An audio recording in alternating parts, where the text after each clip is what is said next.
Prabowo Subianto meremehkan soal pelanggaran etik seputar penunjukan Gibran Rakabuming Raka sebagai calon wakil presiden. Partai-partai yang haus kekuasaan kemudian berlomba melayani keinginan Jokowi memereteli dan melumpuhkan lembaga-lembaga pengontrol kekuasaan. Partai politik di Dewan Perwakilan Rakyat setuju ketika Jokowi mengebiri Komisi Pemberantasan Korupsi.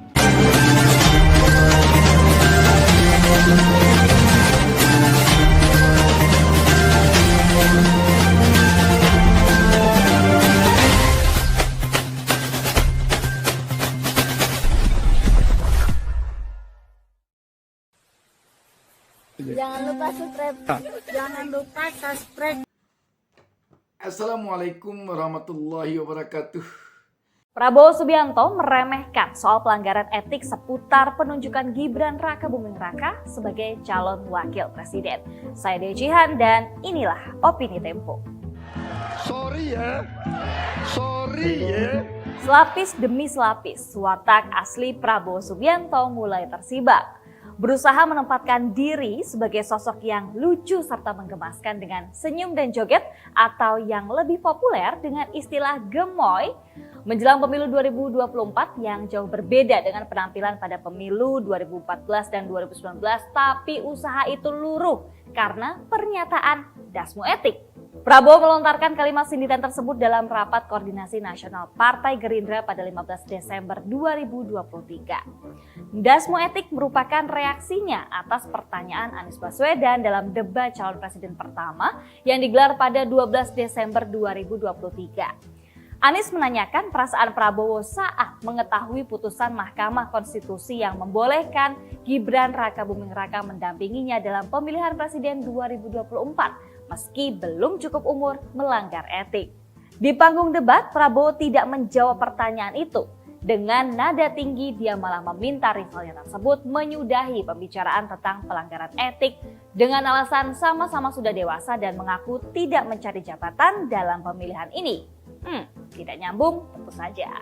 Jawaban Prabowo baru terkuak dalam pertemuan internal partainya 3 hari seusai debat, yaitu dasmu etik. Dia dan para pengurus Gerindra boleh saja sibuk berkilah bahwa ucapan itu tak lebih dari candaan ala Banyumas, Jawa Tengah, daerah asal Begawan Ekonomi Sumitro Joyo Hadikusumo, ayah Prabowo. Berarti kepala, penyebutan das dalam bahasa Jawa memang multitafsir, dari guyonan, penolakan, ledekan, sampai hardikan. Jika Prabowo hanya berucap dasmu, konteks baru akan berarti. Sebagian orang bakal memakluminya kalau itu sekedar bercanda, meski tetap saja tidak lazim diucapkan pejabat publik. Masalahnya ada kata etik. Secara etimologi, dasmu menegasikan kata di belakangnya. Dasmu kurang lebih bermakna sama dengan palalu di masyarakat Jakarta. Contohnya begini, si Badu dikabarkan mendapatkan hadiah sepeda dalam lomba 17-an. Ketika temannya menanyakan, Badu membantah, "Palalu sepeda, gue cuma dikasih sertifikat nih." Apakah dia bercanda atau marah? Mengucapkannya lalu tersenyum atau sewot tidak menjadi soal. Namun pesannya jelas bahwa tidak ada sepeda. Penyangkalan etika oleh pejabat publik yang lama bermimpi menjadi pemimpin tertinggi di negara ini tersebut merupakan alarm berbahaya. Etika memang bukan bagian dari hukum yang membatasi mana yang benar dan salah. Prabowo sempat mengatakan telah berdiskusi dengan para ahli hukum mengenai putusan Mahkamah Konstitusi tersebut dan menyimpulkan pencalonan Gibran tidak melanggar aturan. Namun seperti kata Majelis Kehormatan Mahkamah Konstitusi, putusan MK tentang batas usia calon presiden dan calon wakil presiden itu cacat etika. Ada nilai moral dan akhlak yang dilanggar dengan menjadikan Gibran 36 tahun, putra sulung Presiden Joko Widodo sekaligus keponakan ex-ketua MK Anwar Usman sebagai calon wakil presiden sebelum usianya 40 tahun. Dengan memulai langkah dalam pemilihan presiden ini lewat pelanggaran etik, jangan berharap Prabowo dan Gibran akan menjunjung moral dan akhlak jika terpilih nanti. Semua boleh selama tidak melanggar aturan yang bisa mereka utak-atik sesuai dengan kebutuhan seperti yang sering terjadi sekarang.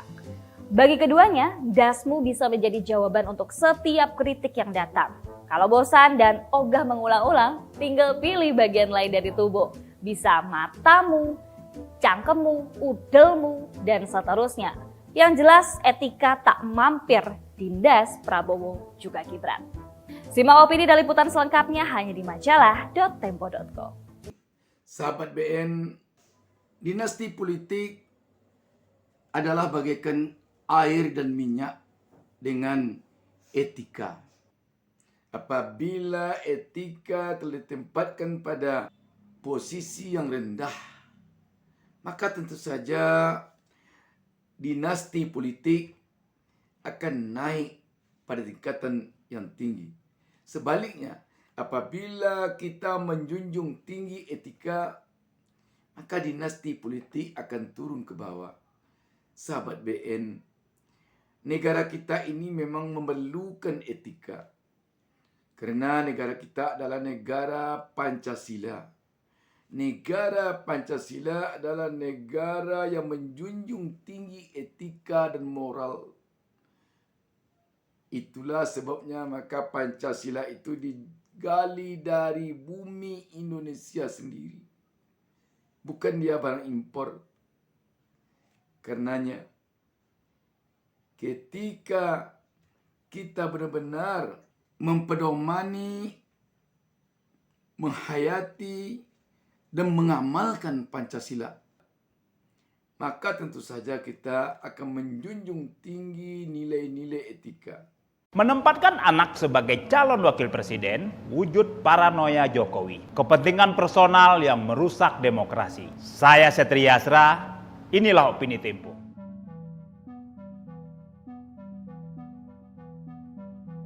Sepuluh tahun lalu, mayoritas rakyat Indonesia memilih Joko Widodo sebagai presiden untuk mencegah Prabowo Subianto berkuasa.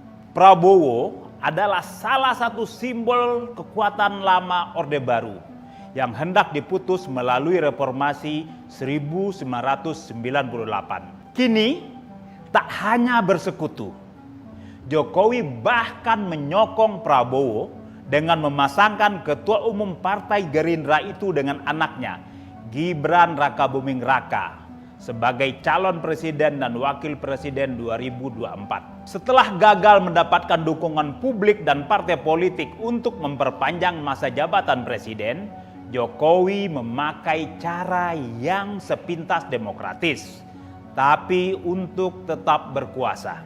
Di banyak negara, politik dinasti memang tak dilarang, tapi ia terbukti merusak demokrasi karena menodai fairness dalam sistem pemilihan. Sebagai penguasa, Jokowi bisa memobilisasi aparatur dan alat negara serta sumber dana untuk memenangkan calon presiden yang ia dukung. Penggantian Menteri Komunikasi dan Informatika, Menteri Pertanian, serta Kepala Staf Tentara Nasional Indonesia Angkatan Darat oleh orang-orang yang dikenal punya sejarah kedekatan dengan Jokowi mudah ditafsirkan sebagai bagian dari upaya pemenangan pemilu 2024 ketimbang perbaikan teknokratik di ketiga lembaga. Dalam pemilihan kepala daerah serentak 2020, mobilisasi alat kekuasaan oleh patron calon kepala daerah efektif menjaring suara pemilih. Dari 804 calon, sebanyak 16,8% memiliki hubungan dengan dinasti politik dan 42,96% memenangi pemilihan. Seperti disebut Herbert Simon dalam Administrative Behavior, dalam sistem pemilihan yang demokratis, suara pemilih cenderung mengikuti suara elit yang punya sumber daya menguasai informasi. Studi Hailul Khairi dari Institut Pemerintahan Dalam Negeri pada 2022 menyebutkan pemilih umumnya mencoblos kepala daerah yang populer meski mereka tak kompeten dan bagian dari dinasti politik. Keleluasaan Jokowi mengacak-ngacak cita-cita reformasi 1998 terjadi akibat partai-partai hanya memikirkan perut sendiri. Alih-alih memimpin oposisi, Prabowo Subianto menerima pinangan Jokowi menjadi Menteri Pertahanan setelah kalah dalam pemilu 2014 dan 2019. Dalih rekonsiliasi menyembuhkan polarisasi, tersebab dua pemilu menjadi alasan yang dipakai keduanya membangun koalisi ganjil tersebut. Bergabungnya Prabowo dalam kabinet Jokowi diikuti partai-partai lain. Koalisi tanpa syarat yang dibentuk Jokowi membuat ia leluasa merangkul dan memiting lawan politiknya.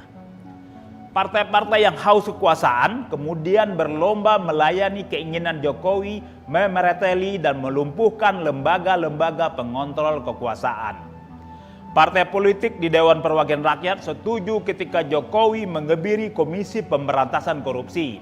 Partai-partai membiarkan Mahkamah Konstitusi dikuasai Jokowi melalui pernikahan adiknya dengan Ketua MK, Anwar Usman.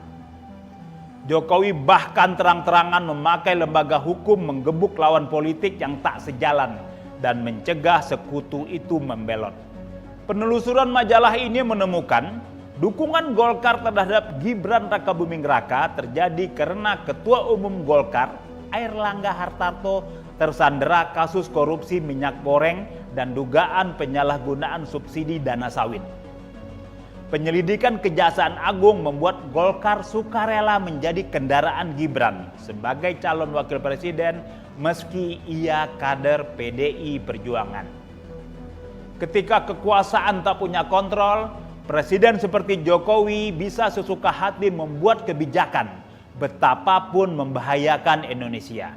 Proyek-proyek mercusuar yang membebani anggaran negara, pembangunan ibu kota Nusantara di Kalimantan Timur tanpa studi yang kuat, dan pengurukan sumber daya alam yang merusak lingkungan hanyalah output kekuasaan tanpa kontrol itu. Dengan kebijakan yang tak memenuhi tata kelola yang baik seperti itu, Jokowi membutuhkan presiden setelah 2024 yang melindunginya dari konsekuensi hukum. Menempatkan anak keturunannya sebagai calon wakil presiden adalah wujud paranoia dan ketidakpercayaan diri Jokowi. Sesuatu yang personal tetapi secara fundamental merusak demokrasi. Simak opini dan liputan selengkapnya di majalah.tempo.co. Nah, sahabat BN, sekarang kita tinggal memilih.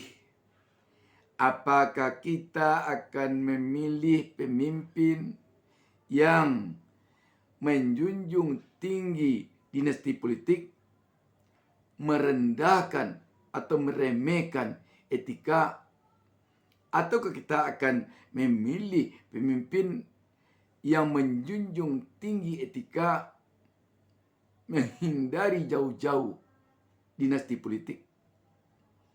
Terpulang kepada kita.